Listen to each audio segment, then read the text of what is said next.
이번 주는 역대 대선 때 유권자들의 이념, 성향 그리고 중원을 잡아야 대선에서 이긴다고 하는데요. 중도층이 어떤 선택을 했는지를 살펴보겠습니다. 김영준 명지대 교수, 이동우 YTN 선임 기자 나와 있습니다. 안녕하십니까? 네, 안녕하십니까? 안녕하세요. 자, 그래서 역대 대선 97년부터 분석하셨다고요? 그렇습니다. 네, 97년 데이터부터 그럼 보시도록 하겠습니다. 97년에 전체 후보들의 득표와 그리고 거기서 보수, 진보, 중도 성향별로 나눈 데이터를 보여드리겠습니다. 자, 97년 대선은 김대중 후보가 40.3%로 당선됐던 선거인데요. 이회창 38.7, 이인재 후보가 19.2%를 득표했습니다. 자, 이것을 이제 그 성향별로 분석을 했는데요. 설명해 그렇습니다. 주십시오. 대통령 선거에서 몇 가지 법칙이 있는데요. 중도를 누가 잡느냐, 중도 선점의 법칙이라는 게 있는데요. 2012년 대통령 선거 제외고 모든 선거에서 승리한 후보는 중도에서 상대 후보를 압도하면서 이겼습니다. 지난 97년도 대통령 선거도 보면요. 중도도 이해창 후보가 35.6%에 반해서 김대중 후보가 39.7% 이렇게 된 이유는 실제로 DJP 연대를 통해서 너무 지나치게 왼쪽에 있었던 거를 가운데로 끌어들이면서 실제로 중도에서 승리했었던 그러한 그 상태를 보여주는 것이고요. 이것은 2002년도 대통령 선거에서도 굉장히 비슷하게 나오고 있습니다. 자, 잠깐만 교수님 그럼 97년만 좀 더 살펴보고 혹시 첨언하실 거 있습니까? 97년 선거에 대해서? 네, 지금 보시면 이제 보수와 진보 쪽에서는 이제 확연히 갈리죠. 이제 보수와 진보가 확연히 갈리고 특히 이제 보수에서 보면 그 당시 이회창 후보가 47%, 보수가 이제 보수였던 그 이회창 후보하고 김대중 후보하고 차이가 그렇게 많지가 않습니다. 네네. 이것도 저 김대중 후보가 당시 당선되는데 상당히 크게 기여를 했고 교수님 말씀하신 것처럼 지금처럼 그 당시에도 이제 DJP 연대를 통해서 김대중 후보의 어떤 그 보수 취약한 부분을 그런 부분을 이제 보완을 했기 때문에 네. 보수 쪽에서도 이제 상당한 표를 끌어온 것이 당선에 이제 크게 기여했다 이렇게 분석이 되는 것입니다. 전형적으로 중도가 그 승패를 가른 선거였다고 할 수가 있겠습니다. 그럼 네네. 이번에 교수님 말씀하신 2002년 대선에서는 어땠는지 가보겠습니다.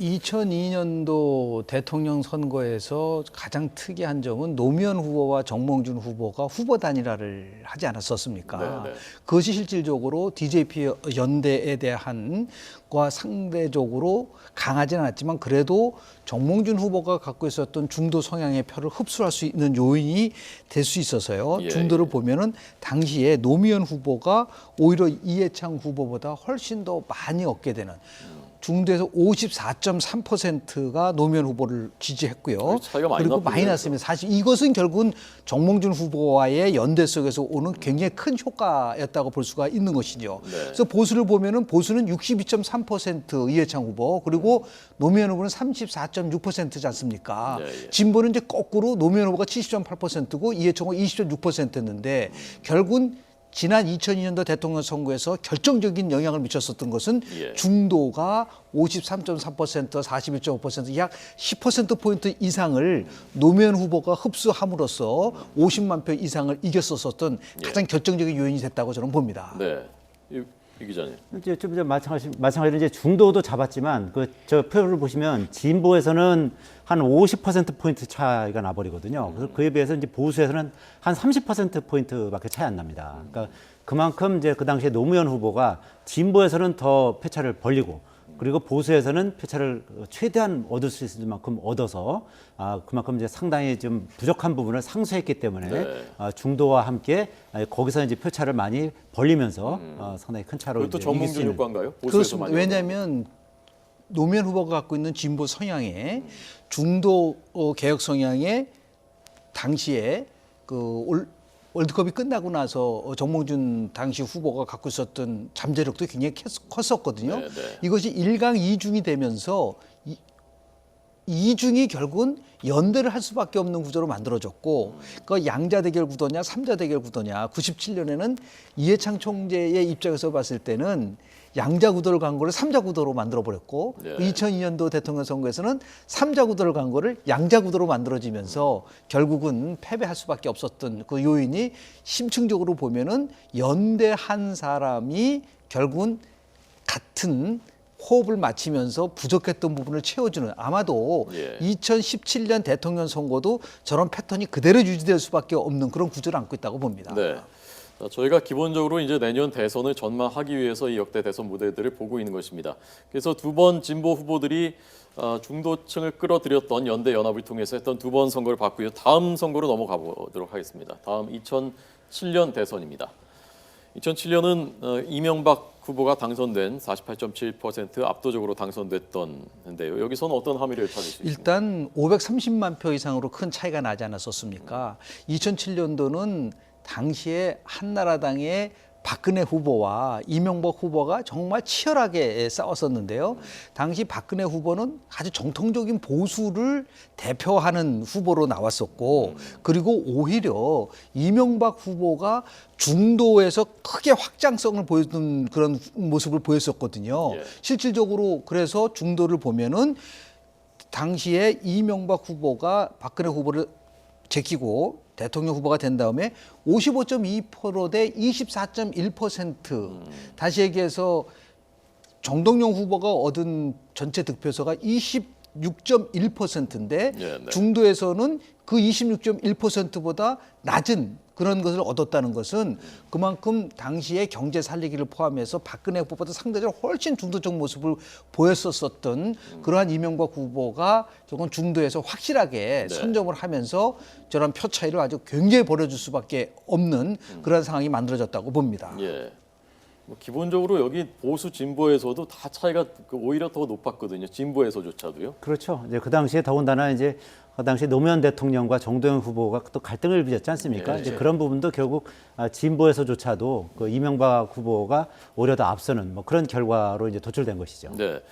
교수님 여기 지금 중도 보수 진보 유권자 분류해 놓은 것은 어떤 기준으로 해서 어떻게 분류한 거니 그걸 좀 설명 예, 그거는 이제 방법이 여러 가지인데요. 네. 선생님께서는 본인이 이념적 취향이 어디에 가깝다고 생각하십니까? 라고 물어보겠는데요. 네. 그거를 5점 촉도로 물어보는 거 있고 11점 촉도로 물어보는 게 있어요. 그래서 이 조사는 0점서부터 11점까지를 해놓고 0점서부터 4점까지는 진보, 5점은 중도, 6점서부터 10점까지는 보수 예. 이렇게 해서 분류한 다음에 결국 그것을 비율에 따라서 나눈 숫자라고 말씀을 드릴 수 있습니다. 네. 그 당시에 그러니까 했었던 그 조사인 거죠. 전부 그러니까 이념 성향이. 이거 굉장히 함의가 있는 것은 뭐냐면요.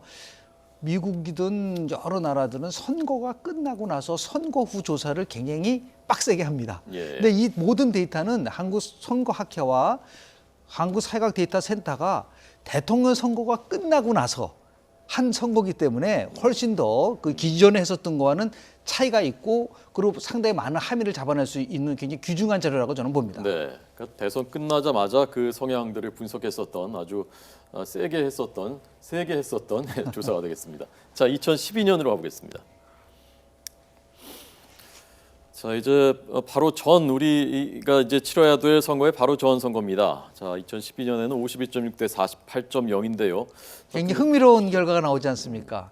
실질적으로 중도에서 문재인 후보가 54.8%대 박근혜 후보는 43.9%로 오히려 문재인 후보가 많았는데 그러니까요. 왜 그러면 3.8%포인트로 박근혜 후보가 이겼느냐라고 하면은요. 예. 중도와 그리고 보수와 진보의 그 당시의 이념적 성향을 보니까 진보는 21%밖에 안 되고 예. 그리고 중도가 차지하는 비율은 약 한 37% 그리고 보수가 41%가 됐거든요. 예. 그러니까 보수가 굉장히 많은 부분을 포션을 차지하고 있기 때문에 중도에서 좀 지고 있다 하더라도 예. 많은 보수에서 압도적 지지를 받고 비율이 많은 데서 받기 때문에 그래서 3.8%포인트, 3.6%포인트 차이로 이겼었던 부분이라고 될 수가 있는 것입니다. 예. 그러니까 지형 자체가 달라졌다. 그렇습니다. 유권자들의 이념 성향 지형 자체가. 소위 말하는 이제 그것이 바로 이제 기울어진 운동장 이론인 것이죠. 그러니까 보수의 파이가 훨씬 더 크고 진보의 파이가 적은 상태에서 그러니까 보수의 파이를 더 큰 파이에서 더 많은 그 표를 얻으니까 전체를 다 합해 보니까 거기서 이제 3.6%포인트 차이로 박근혜 당시 후보가 이제 이길 수 있었다. 이제 그런 그 해석인 것입니다. 예. 그렇다면 이제 5년 흘렀는데 이 인구 그 비율만 놓고 보면 이념 성향 인구 비율만 놓고 보면 그 운동장이 더 기울어졌을 거란 말입니다. 그때보다. 자, 그러면 이번에도 비슷한 양상이 나타날 수 아닙니다. 있는 그 겁니까? 우리가 지난번 우리 저 빅데이터 분석을 하면서 네. 그럴 것이다라고 생각을 했는데 예, 예. 실제 조사를 해보니까 이제는 평형을 이루고 있는 겁니다. 그러니까 촛불 민심으로서 진보가 굉장히 많아질 거라고 봤는데 30% 진보, 40% 중도, 30%가 보수가 되는 3, 4, 3의 이념적 지형이 지금 만들어지고 있기 때문에 네. 그것을 토대로 한다면 이번 2017년 대통령 선거에서도 가장 중요한 변수는 바로 중도가 누구를 선택하느냐. 왜냐하면 보수도 분열돼 있고 진보도 분열돼 있기 때문에 네. 이 40%를 차지하고 있는 중도가 막판에 누구를 찍느냐에 따라 달라지는 거죠. 물론 이제 선거가 가까이 오면 진보 40, 중도 20, 보수 40으로 바뀐다 하더라도 이 중도가 차지하는 비중이 상당히 중요한, 특히 구도가 양자 구도일 경우에는요. 네. 이러한 그 중도가 차지하는 비중이 너무너무 크게끔 변화할 수밖에 없다고 보는 겁니다. 예.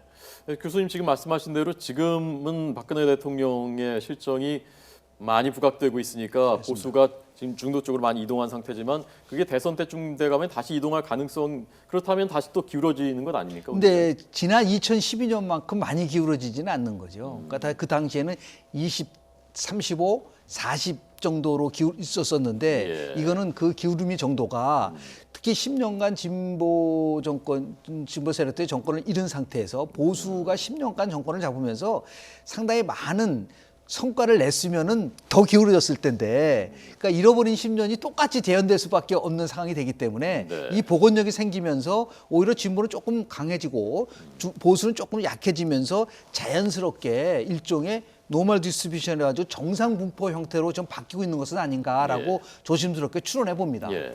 그러니까 최근 이제 이 촛불 전국을 거치면서 그러니까 주변에서도 보면 당초에 보수 입장을 가지고 있거나 중도 입장을 가졌던 사람 중에 많은 사람들이 이제 지금 진보 쪽으로 지금 넘어가고 있거든요. 네. 이제 지금 그래서 이제 말씀하시는 게 당초는 기울어진 운동장이었습니다만 지금은 비슷해진 상황이거든요.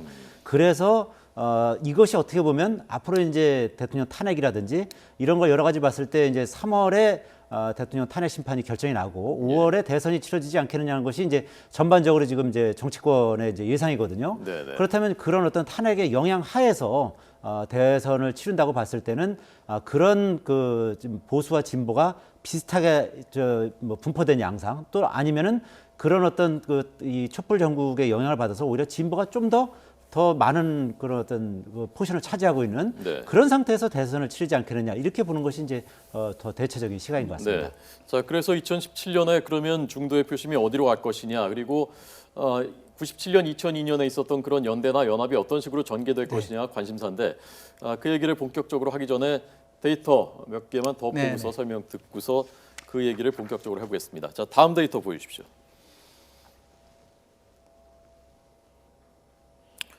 자, 이건 2016년 12월 여론조사 결과인데요. 이거는 뭐 중앙일보 여론조사인데요. 12월 20일부터 23일까지 1,000명을 상대로 했었기 때문에 95% 신뢰수 플러스 마이너스 3.1인데요. 네네. 저기를 보시면은 중도가 아주 굉장히 흥미롭습니다. 중도 보면은 반기문 후보, 저 총장이 34.1, 문재인 38.9, 안철수 16.3으로 돼 있거든요. 네. 이것이 실제 조사에서는 뭐 반기문 후보나 문재인 후보나 거의 차이가 없어요. 그러니까 중도에서조차도 저 정도면은 오차 범위 내에서 지금 혼전을 벌이고 있다고 볼 수밖에 없거든요. 예, 예. 그래서 실질적으로 각종 여론조사를 하면은 문재인 후보가 압도적으로 1위로 가져가지 못하는 이유 중에 하나가 바로 중도가 지금 양분화돼 있고 지금 결국은 안철수 의원이 갖고 있는 약 15% 정도의 저 비율, 특히 중도에서도 지금 안철수 의원이 16.3%로 나오거든요. 네. 결국은 다음 대통령 선거에서 안철수 의원과 그 세력이 누구랑 연대하느냐에 따라서 상당히 달라질 것이다. 지금은 호남은 무조건 반문이다. 그렇다고 보지는 않습니다. 결정적인 순간에 양자 대결 구도로 갔을 때 결국 이번 2017년도 대통령 선거는 충청이 아니라 호남이 좌지우지할 거라고 보고요. 그중에서 그 호남의 민심이 문재인으로 가느냐 네. 아니면 다른 예를 들어서 제3지대론이 커져가지고 같이 함께 가느냐에 따라서 상당히 달라질 수밖에 없는데 그것은 중도 개혁의 성향의 표를 안철수 의원이 지금 갖고 있다는 것을 좀 보여주고 있거든요. 네, 그 비율은 한 15% 정도 되고 다음이 양자 대결 구도로 가면 이거는 굉장히 박빙의 선거가 나오기 때문에 결국은 중도가 또다시 한번 대통령 선거에서 중요한 변수가 될 수밖에 없다는 것을 지금 보여주고 있는 거 봅니다. 예. 지금 국민의당 지도부가 김동철 비대위원장 또 주승용 원내대표 모두 호남인데 친박 개혁하고는 뭐 물론이고 친문하고도 대화를 하지 않겠다는 거거든요. 연대 대상이 아니라는 거거든요. 그래서 국민의당이 주목을 받고 있는 건데 이 기자께서는 어떻게 전망하십니까? 뭐 당연히 그렇죠. 지금 저 국민의당은 당연히 그 더불어민주당 그 친문 패권주의에 대해서 이제 반발하면서 나온 정당 아니겠습니까? 그러면서 이제 지난 총선 과정에서 호남을 중심으로 해서 이제 상당한 돌풍을 일으켰고 호남은 네. 2석 빼놓고 거의 다 석권했지 않습니까? 그 이정현 대표와 정운천 의원 4석을 빼놓고 다 석권했군요. 그러니까 결국은 그 호남의 정서를 지금까지 이제 대변해 왔습니다만 예. 뭐 최근 들어서 이제 각종 여론조사를 보면 호남에서는 지금 이제 그 국민의당보다는 더불어민주당이 더 여론조사가 높게 나오고 있어요. 그래서 그 이 지금 교수님도 말씀하셨지만 이번 그 내년 대선 과정에서 호남이 어떤 선택을 할지 그리고 국민의당이 어떤 선택을 할지 이제 그런 부분은 이제 상당히 귀추가 주목되는 이제 그런 상황이라고 봐야 될 것 같습니다. 자, 그럼 얘기가 나온 김에 오늘 조금 전에 나온 여론조사 결과 있거든요. 문화일보하고 엠브레인이 신년 맞이해서 공동조사한 대선 주자들 지지도 조사 결과 조금 전에 나왔는데요. 그 결과도 또 하나의 참고가 될 것 같습니다. 보시죠. 지금 보면 문재인 후보가 다자대결 구도일 경우 저런 거는 이루어지고 있지는 않지만 네, 26.9%, 반기문 후보가 20.2, 그리고 이재명 성남시장이 12.6, 빅3를 이루고 있고요. 네. 눈에 띄는 것은 이제 황교안 현 대통령 권한대행이 6.6%인데요. 여기서 하나 빠져 있는 사람이 있습니다. 유승민 의원이 여야 대선 다자 구도 속에서 지금 3%대도 못 이루고 있다라는 거예요. 그렇군요. 이게 이제 어떤 의미에서 보면은 보수 세력에서는 굉장히 유승민 후보가 갖고 있는 인지도나 집중력이 있지만 네. 전체를 보고 봤을 때는 다르다. 그러나 저게 보수 진영으로 봐서는 조금 다릅니다. 보수 진영을 보면은 반기문 사무총장을 보수 쪽으로 분류했을 때 25.9%에 반해서 유승민 후보는 18.6%로 나온단 말이죠. 높게 나오죠. 그러니까 저게 갖고 있는 함의가 두 가지예요. 어떤 그 분석가들은 그래서 굉장히 유승민 후보가 확장성이 있다는 거를 얘기하는 거가 있다면 저는 오히려 반대라고 봅니다. 왜냐하면 다사 구도 속에서 유승민 후보가 의원이 갖고 있는 것이 너무 3% 미만은 낮다라는 거거든요. 다만 보수에서 높다는 것은 보수에서는 어느 정도 인정을 받고 있지만 중도라든지 우리가 얘기하는 중도층을 확대해서 나갈 수 있는 부분이 돼야지만이 최소한도 5% 6%로 나갈 수밖에 없다. 보수에서는 아무리 저렇게 높은 지지를 받고 있다 하더라도 중도 개혁의 외연을 넓히지 못하면 상당히 굉장히 어려움에 봉착될 수 있다는 것을 함축하고 있는 여론조사 결과라고 저는 봅니다. 이 기자님도 같은 생각이십니까? 근데 저는 좀 생각이 다른 게 지금 여론조사를 이제 다시 보시면은 네. 지금 이제 전체 여론조사에서 보면은 황교안 그 지금 총리가 한 6.6%대가 나오고 있거든요. 예. 그런데 지금 말씀하신 것처럼 이제 보수 진영에서 봤을 때는 그 유승민 후보가 오히려 전체에서 1.7%임에도 불구하고 전체 보수 유권자로 보면 두 번째로 높게 나오고 있거든요. 저 반기문 유엔 사무총장 다음으로 지금 높게 나오고 있는데 이제 그것은 여론조사 전문가들은 유승민 후보가 그만큼 확장성이 있다. 지금 이제 화면 보시다시피 이제 유승민 후보가 그 보수 진영에서 보면은 18.6%가 나오고 반기문 그 유엔 사무총장이 25%가 나오고 있지 않습니까? 네, 네. 그만큼 이제 여론조사 전문가들은 유승민 그 전 새누리당 원내대표가 그야말로 이제 좀 확장성이 좀 있는 거 아니겠느냐 이제 그렇게 판단을 하는 것이죠. 그러니까 네. 보수 진영 유권자들이 보기에 그 지금 황교안 그 총리 같은 경우 이제 8.2%밖에 안 나온다는 것은 전체 여론조사에서는 6.6%인데 이 보수에서 8.2%밖에 안 된다는 것은 그만큼 이제 황교안 그 총리 같은 경우는 박근혜 대통령의 지지율을 이제 그대로 이어받은, 그러니까 그야말로 이제 친박근혜의 어떤 지지율, 뭐 그거만이 가지고 있는 그런 어떤 확장성은 전혀 없는, 그에 비해서 유승민 전 원내대표 같은 경우는 이 보수 진영 전체에서 한 18%를 받을 정도로 나름대로 어떤 개혁적 보수, 따뜻한 보수의 어떤 상징적인 인물이어서 네. 그런 확장성이 있는 것이 아니냐. 뭐 이 여론조사 전문가들은 이렇게 그 해석을 하고 있습니다만 또 김 교수님하고는 또 좀 그 물론 부분에 있어서는 좀 지금 생각이 좀 처음 다른 것 조사한 같습니다. 내용이기 때문에요. 지금 조사는 현재 스냅 사진에 불과합니다. 많이 바뀔 수 있지만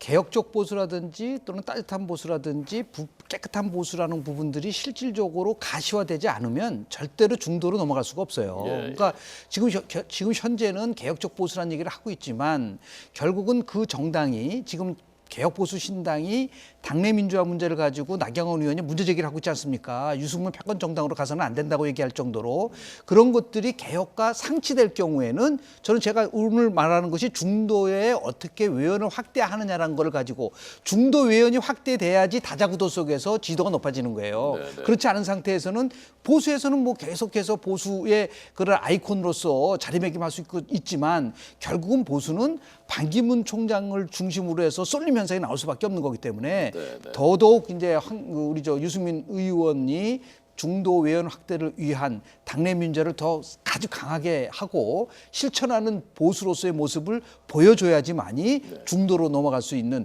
그러한 더 나가서 지금 여러 가지 개혁 경제에서 진보적 성향을 보이고 있지 않습니까?